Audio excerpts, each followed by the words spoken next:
Hello student, winner board YouTube channel पे आपका स्वागत है। आज हम लोग क्लास 12th इकोनॉमिक्स के सब्जेक्टिव क्वेश्चन को देखेंगे। अभी हम टॉप 10 क्वेश्चन को लेकर आए हैं और धीरे धीरे क्वेश्चन के नंबर ऑफ क्वेश्चन को बढ़ाएंगे। तो चलिए स्टार्ट करते हैं। अगर आप लोग को कंटेंट अच्छा लगे, क्लास अच्छा लगे तो क्लास को लाइक कीजिएगा, चैनल को सब्सक्राइब कीजिएगा। तो चलिए हम लोग स्टार्ट करते हैं। हम लोगों का पहला क्वेश्चन क्या कह रहा है? औसत परिवर्तनशील लागत वक्र की आकृति खींचे। मतलब जो औसत परिवर्तनशील जो लागत वक्र होता है उसका बोल रहा है ग्राफ बनाने के लिए। तो हम लोग सबसे पहले इसके बारे में लिखेंगे औसत परिवर्तनशील लागत कुल परिवर्तनशील लागत एवं उत्पादन की मात्रा का भागफल होती है। इसका मतलब क्या हुआ कि जो औसत परिवर्तनशील लागत होती है इसको हम लोग एबीसी से डिनोट करते हैं। क्या चीज से डिनोट करते हैं? एबीसी से डिनोट करते हैं। तो एबीसी जो होता है वो कुल लागत, कुल परिवर्तनशील लागत। अब कुल परिवर्तनशील लागत को टीवीसी से डिनोट किया जाता है। क्या चीज से डिनोट किया जाता है? टीवीसी से डिनोट किया जाता है। जब कुल परिवर्तनशील लागत को उत्पादन की मात्रा को क्यू से डिनोट किया जाता है। जब टीवीसी को क्यू से भाग दिया जाता है, जो भागफल प्राप्त होता है उसी को बोला जाता है एबीसी। तो आप लोगों को क्वेश्चन में बोला है एबीसी का ग्राफ खींचने के लिए। तो चलिए इसका ग्राफ हम लोग बनाते हैं। इसका ग्राफ कैसे बनेगा? इसका ग्राफ देखिए कैसे बनेगा। इसका अब ग्राफ में सबसे पहले हम लोग को एक एक्स अक्ष चाहिए और एक वाई अक्ष चाहिए। तो सबसे पहले हम लोग क्या ले ले, ये हम लोगों का होता है एक्स अक्ष और ये होता है वाई अक्ष। अब कह रहा है यहाँ पर क्या होगा, यहाँ पर होगा आउटपुट, यहाँ पर होगा आउटपुट और यहाँ पर क्या होगा, कॉस्ट होगा। यहाँ पर क्या चीज होगा, कॉस्ट होगा। अब एक पॉइंट को ऐसे लेना है और एक पॉइंट को ऐसे लेना है और इन दोनों का जो बीच में का जो ये लाइन होगा, इन दोनों का जो इस जो होगा तो नीचे वाले को बोलेंगे क्या, mid point, sorry minimum point, MINIMUM। नीचे वाला क्या होता है, मिनिमम पॉइंट मतलब सबसे निम्न बिंदु। ऊपर वाला को बोलते हैं मैक्सिमम पॉइंट, शॉर्ट में लिख देते हैं मैक्सिमम पॉइंट। और जो ये वाला जो लाइन आप लोग को दिख रहा है, जो अभी हम लाल पेन से आप लोग को दिखा रहे हैं, ये वाला जो लाइन आप लोग को दिख रहा है, इसी वाले लाइन को क्या बोला जाता है, इसी वाले लाइन को बोला जाता है एबीसी बोला जाता है। इसको क्या बोला जाता है, एबीसी बोला जाता है। तो यही आपका है परिवर्तनशील लागत। यही जो आपको क्वेश्चन में जो बोल रहा था ग्राफ खींचने के लिए, उसका ग्राफ यही होगा। इसको आप लोग कॉपी में अपने नोट कर लीजिएगा और याद रखिएगा जो एक्स एक्सिस पर जो होता है उसको वहां पर आउटपुट को रखते हैं और वाई वाले पर कॉस्ट को रखते हैं। जो सबसे ऊपर वाला ये जो पॉइंट है इसको मैक्सिमम पॉइंट बोला जाता है और नीचे वाले को मिनिमम पॉइंट बोला जाता है। और जो ये वाला जो लाइन होता है और और इन दोनों लाइनों का जो बीच का जो होता है, इसी बीच का जो ये नीचे होता है इसको मिनिमम पॉइंट बोला जाता है और इसको मैक्सिमम पॉइंट बोला जाता है। और यह जो लाइन है जो पहले क्या था, पहले बढ़ रहा था धीरे धीरे घटा है और फिर यहाँ से बढ़ना स्टार्ट हुआ है, इसी को बोला जाता है एबीसी। इसी को क्या बोला जाता है, एबीसी बोला जाता है। चलिए हम लोग अगला क्वेश्चन देखते हैं। अगला क्वेश्चन है कि एकाधिकार में मांग वक्र के आकार को बताएं। एकाधिकार जो होता है, एकाधिकार में मांग वक्र को बताना है। तो हम लोग सबसे पहले लिखेंगे एकाधिकार में मांग वक्र ऋणात्मक ढाल वाला होता है। एकात एकाधिकार का जो हम लोग मांग वक्र जब ग्राफ बनाएंगे तो इसका जो ग्राफ जो होता है वो ऋणात्मक ढाल की तरफ होता है। मतलब कुछ इस प्रकार का आपको ढाल देखने को मिलेगा। अर्थात दाईं ओर ढाल होता है, जो दाईं ओर ढाल होता है मतलब बाएं से दाईं की ओर ये क्या होता है, ढाल होता है। इस वक्र का दाईं ओर ढाल होना यह बताता है कि कीमत कम करने पर वस्तु की अधिक इकाइयां बेची जाती है। मतलब दाईं ओर अगर ढाल होगा तो इसका मतलब होगा कि कीमत को जब कम करेंगे तो वस्तु की अधिक इकाइयां बिकेगा। सीधा समझिए कि दाम कम होगा तो वस्तु ज्यादा बिकेगा। उसके बाद लिखेंगे एकाधिकार में निकट स्थापन न मिलने के कारण मांग कम लोचदार होता है। इसलिए यदि एकाधिकार अपनी वस्तु की कीमत बढ़ाता है तो क्रेताओं के सामने कोई स्थापन वस्तु खरीदने का विकल्प नहीं होता है।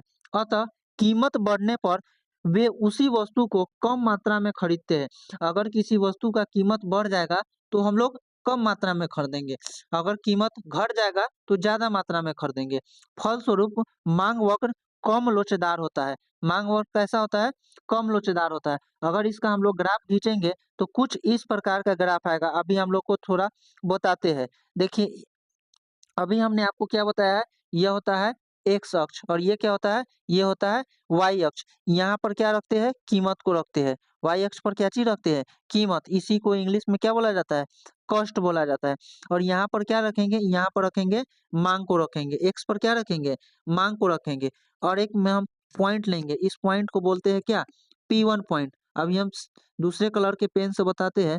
यहाँ पर एक पॉइंट लेंगे, इसको बोला जाता है P1। और एक यहाँ पर पॉइंट लेंगे, इसको बोलेंगे P2। मतलब P1 और P2 जो है कोई प्रोडक्ट है।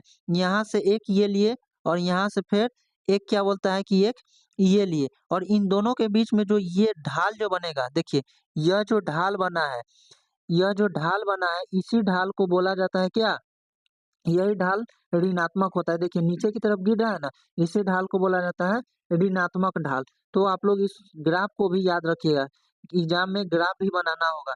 चलिए अगला क्वेश्चन है। अगला क्वेश्चन है, शाख नियंत्रण के मुख्य उद्देश्य क्या है?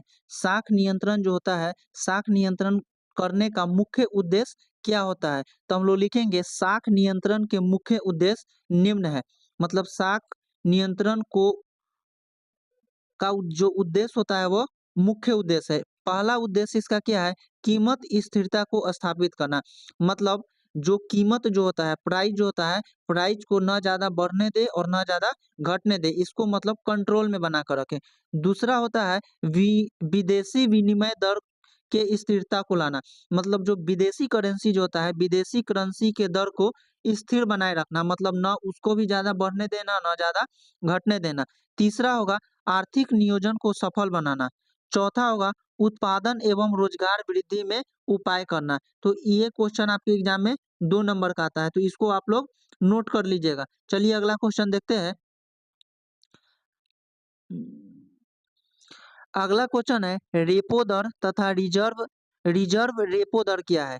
मतलब रेपो दर और रिजर्व रेपो दर क्या है? तो हम लोग लिखेंगे रेपो दर वह दर है जिस पर देश का केंद्रीय बैंक अपने वाणिज्यिक बैंकों को अल्पकालीन ऋण प्रदान करता है।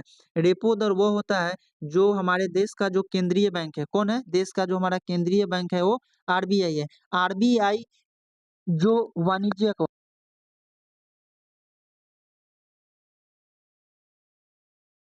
इस बैंक को जो दर पर अल्पकालीन छोटे समय के लिए जो लोन देती है, उसी दर को बोला जाता है क्या? रेपो दर।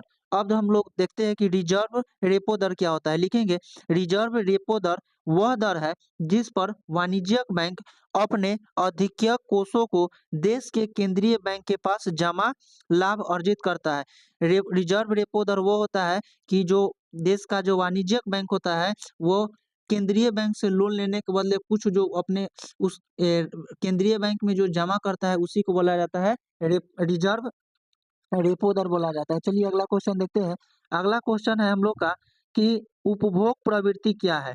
उपभोग प्रवृत्ति क्या है? लिखेंगे आय में वृद्धि पर उपभोग में कितनी वृद्धि होगी? यह किंग्स के अनु यहाँ पर किंग्स नहीं होगा, किंग्स होगा। ये टाइपिंग मिस्टेक है, किंग्स होगा। लिखेंगे आय में वृद्धि पर उपभोग में कितनी वृद्धि होगी? मतलब आय में अगर अगर हम किसी चीज में आय को बढ़ा रहे हैं तो उस उपभोग में कितना ज़्यादा वृद्धि होगी, यह किंग्स के अनुसार उपभोग प्रवृत्ति पर निर्भर करता है। इसी प्रकार आय के बढ़ने पर बचत में जो वृद्धि होगी, उसे बचत प्रवृत्ति कहते हैं। चलिए अगला क्वेश्चन देखते हैं। 5 नंबर क्वेश्चन देखते हैं। 5 नंबर क्वेश्चन है, निम्न को परिभाषित करें। ये 5 मार्क्स का क्वेश्चन है, इसको नोट कर लीजिएगा। इसमें से एक क्वेश्चन इस बार के एग्जाम में आएगा, 100% फिक्स है। अब क्वेश्चन क्या है? परिभाषित करें। सबसे पहले है औसत उपभोग प्रवृत्ति, उसके बाद है औसत बचत प्रवृत्ति और तीसरा है सीमांत बचत प्रवृत्ति। इस तीनों के परिभाषा को लिखना है। तो हम लोग लिखेंगे, सबसे पहले देखते हैं औसत उपभोग प्रवृत्ति। औसत उपभोग प्रवृत्ति में लिखेंगे औसत उपभोग प्रवृत्ति आय का वह भाग है जो उपभोग पर व्यय किया जाता है। मतलब आय का वह भाग जो उपभोग पर खर्च किया जाता है उसे औसत उपभोग प्रवृत्ति कहा जाता है। यह कुल परिवर्तनशील लागत होता है। मतलब आय का जो भाग होता है जिसको हम लोग उपभोग पर खर्च करते हैं उसी को औसत उपभोग प्रवृत्ति कहते हैं। यह परिवर्तनशील लागत होता है। चलिए अब देखते हैं औसत उपभोग प्रवृत्ति जिसको शॉर्ट में एपीएस बोला जाता है। इसका इसका परिभाषा क्या होगा? जो औसत बचत प्रवृत्ति है इस ये क्या होता है लिखेंगे औसत बचत प्रवृत्ति एक अर्थव्यवस्था के आय तथा रोजगार के एक दिए हुए स्तर पर कुल बचत और कुल आय का अनुपात है। मतलब अर्थव्यवस्था में जो आय तथा रोजगार जो होता है आय तथा रोजगार के एक दिए हुए स्तर पर कुल बचत जो टोटल बचत होता है टोटल सेविंग होता है और कुल आय मतलब टोटल जो आय होता है इसी का जब हम लोग अनुपात निकालते हैं तो इसी को बोला जाता है औसत बचत प्रवृत्ति। यह भी कैसा होता है? यह भी कुल परिवर्तनशील लागत होता है। अब तीसरा क्या था? सीमांत बचत प्रवृत्ति। सीमांत बचत प्रवृत्ति में लिखेंगे आय में होने वाले परिवर्तन। देखिए आय को हम लोग वाई से डिनोट करते हैं और ये जो वाई है इसका मतलब होता है परिवर्तन जो उसको बोलते हैं डेल्टा वाई। डेल्टा वाई का मतलब होता है कि जो आय में जो परिवर्तन हो रहा है आय में होने वाले परिवर्तन के कारण बचत में होने वाले परिवर्तन। अब देखिए बचत को सी से डिनोट किया जाता है और इसके पीछे डेल्टा लगाएंगे इसका मतलब क्या होगा कि बचत में भी परिवर्तन हो रहा है। तो आय में होने वाले परिवर्तन जिसको डेल्टा वाई के कारण बचत में होने वाले परिवर्तन डेल्टा सी के अनुपात को सीमांत बचत प्रवृत्ति कहते हैं। इसी को बोला जाता है सीमांत बचत प्रवृत्ति को शॉर्ट में बोला जाता है एमपीएस। कभी-कभी आप लोग के एग्जाम में पूछ देता है कि एमपीएस का फॉर्मूला क्या होता है? एमपीएस। तो एमपीएस का फॉर्मूला होता है डेल्टा एस बटे डेल्टा वाई। क्या होता है? डेल्टा एस बटे डेल्टा वाई। इसको याद कर लीजिएगा ये ऑब्जेक्टिव में पूछता है क्वेश्चन। अब यहीं से अगर यहीं से आप लोग से पूछ देगा डेल्टा वाई का वैल्यू। डेल्टा वाई का वैल्यू अगर पूछे तो अगर डेल्टा वाई का वैल्यू पूछे तो डेल्टा वाई का वैल्यू कैसे निकलेगा? अब देखिए कैसे निकलेगा बताते हैं आप लोग को। डेल्टा वाई का वैल्यू सबसे पहले हम लोग का फॉर्मूला क्या था? एमपीएस। सबसे पहले क्या था? एमपीएस। एमपीएस बराबर हम क्या बताए? एमपीएस बराबर बताया है डेल्टा एस बटे डेल्टा वाई। अगर यहाँ से अगर हम लोग से डेल्टा वाई पूछ दे तो इस डेल्टा वाई को यहाँ ऊपर भेज देंगे और एमपीएस नीचे आ जाएगा। तो डेल्टा वाई का फॉर्मूला क्या हो जाएगा? डेल्टा एस बटे एमपीएस। यहीं से अगर आप लोग से अगर डेल्टा एस पूछ दे तो इसी प्रकार आप लोग निकाल लीजिएगा। लेकिन मेन फॉर्मूला होता है एमपीएस बराबर डेल्टा एस बटे डेल्टा वाई। इसको याद रखिएगा। इसी में लिखेंगे आगे इस प्रकार सीमांत बचत प्रवृत्ति में होने वाले परिवर्तन तथा आय में होने वाले परिवर्तन का अनुपात है। ये जो देखिए डेल्टा एस क्या होता है? डेल्टा एस होता है डेल्टा एस तथा डेल्टा वाई के अनुपात को क्या बोला जाता है? सीमांत बचत प्रवृत्ति बोला जाता है। चलिए अगला क्वेश्चन देखते हैं। अगला क्वेश्चन हम लोग का क्या है? अगला क्वेश्चन है साख नियंत्रण के मात्रात्मक उपाय को बताएं। मतलब साख नियंत्रण जो होता है उसको मात्रात्मक के रूप में कैसे उसका उपाय हो सकता है? सबसे पहले क्या होगा? पहला होगा बैंक दर, दूसरा होगा खुले बाजार की क्रिया, तीसरा होगा नगद कोष अनुपात में परिवर्तन, चौथा होगा संविधित तरलता अनुपात में परिवर्तन। इसको याद कर लीजिएगा। ये 2 मार्क्स का क्वेश्चन है। ये कितना मार्क्स का क्वेश्चन है? 2 मार्क्स का क्वेश्चन है। चलिए अगला क्वेश्चन देखते हैं। अगला क्वेश्चन है साख नियंत्रण के गुणात्मक। वहां पर था मात्रात्मक, यहाँ पर है गुणात्मक, दोनों में अंतर है। साख नियंत्रण के गुणात्मक उपाय को होता है तो इसका गुणात्मक उपाय क्या होता है? पहला लिखेंगे साख की अ, राशनिंग, साख की राशनिंग। दूसरा का होगा उपभोग साख नियम, उपभोग साख नियमन। तीसरा होगा सीमांत आवश्यकताओं में परिवर्तन, सीमांत आवश्यकताओं में परिवर्तन। चौथा होगा प्रत्यक्ष कार्रवाई, चौथा होगा नैतिक दबाव, छठा होगा प्रसार। अब आप लोग कमेंट में बताइए कि सीमांत उपभोग का फॉर्मूला क्या होता है? सीमांत उपभोग का फॉर्मूला क्या होता है? इसको आप लोग कमेंट में बताइए। चलिए अगला क्वेश्चन देखते हैं। अगला क्वेश्चन है अगला क्वेश्चन है हम लोग का कि राष्ट्रीय आय क्या है? राष्ट्रीय आय मतलब देश की आय। देश की आय क्या है? तो हम लोग लिखेंगे आय। आय जब हम लोग निकालते हैं तो उस आय में लगान, मजदूरी, ब्याज तथा लाभ जब तीनों को जोड़ देते हैं तब क्या निकलता है? आय निकलता है। आय तथा विदेशों से प्राप्त शुद्ध साधन आय मतलब हमारे देश के अंदर की आय तथा जो विदेश से जो प्राप्त हो रहा है शुद्ध आय, इन विदेशों से जो प्राप्त साधन आय होता है, इनका जोड़ सघन लागत पर शुद्ध राष्ट्रीय उत्पाद अथवा राष्ट्रीय आय कहलाता है। मतलब हुआ जब जब देश की आय तथा विदेशों से जो प्राप्त शुद्ध साधन आय को जब जोड़ते हैं तो वही शुद्ध राष्ट्रीय उत्पाद अथवा इसी को बोला जाता है राष्ट्रीय आय कहलाता है। अर्थात साधन लागत पर शुद्ध राष्ट्रीय उत्पाद। अब साधन लागत का मतलब क्या होता है? एनपीसी एट फैक्टर प्राइस, मतलब फैक्टर प्राइस मतलब फैक्ट्री की कीमत। एक वर्ष में देश में सामान्य निवासियों द्वारा अर्जित कुल साधन आय का जोड़ है। मतलब एक वर्ष में जो देश में सामान्य निवासियों द्वारा कुल अर्जित साधन आय को जब जोड़ा जाता है तो वही निकलता है क्या? राष्ट्रीय आय निकलता है। ये भी क्वेश्चन बहुत वेरी वेरी इंपॉर्टेंट है, इसको आप लोग देख लीजिएगा। चलिए अगला क्वेश्चन देखते हैं। अगला क्वेश्चन है पूरक वस्तु तथा स्थापन वस्तु में क्या अंतर होता है? अब पूरक वस्तु का मतलब होता है कि एक वस्तु जब दो वस्तु दो के एक के बिना दूसरा अधूरा है। जैसे हम लोग का जैसे गाड़ी है, गाड़ी में पेट्रोल नहीं रहेगा तो गाड़ी चलेगा नहीं चलेगा, मतलब वो एक दूसरे के क्या है? पूरक है। तो हम लोग लिखेंगे पूरक वस्तुएं वे है जो किसी निश्चित उद्देश्य की पूर्ति के लिए एक साथ प्रयोग की जाती है। मतलब इसका मतलब हुआ कि पूरक वस्तुओं को किसी भी उद्देश्य के लिए एक साथ प्रयोग किया जाता है। जैसे स्कूटर और पेट्रोल, ऐसा थोड़ी है कि स्कूटर बिना पेट्रोल का चलेगा, नहीं चलेगा। पूरक वस्तुओं की कीमत और खरीदी जाने वाली मात्रा में विपरीत संबंध होता है। इसका मतलब हुआ जो पूरक वस्तु की जो मात्रा होता है तथा जो उस पूरक वस्तु की जो कीमत होती है और उसके खरीदे जाने वाली मात्रा दोनों एक दूसरे के उल्टा होते हैं। दोनों में संबंध कैसा होता है? विपरीत संबंध होता है। स्कूटर की कीमत में तीव्र वृद्धि होने पर स्कूटर की पूरक वस्तु पेट्रोल की मांग पर विपरीत प्रभाव पड़ता है।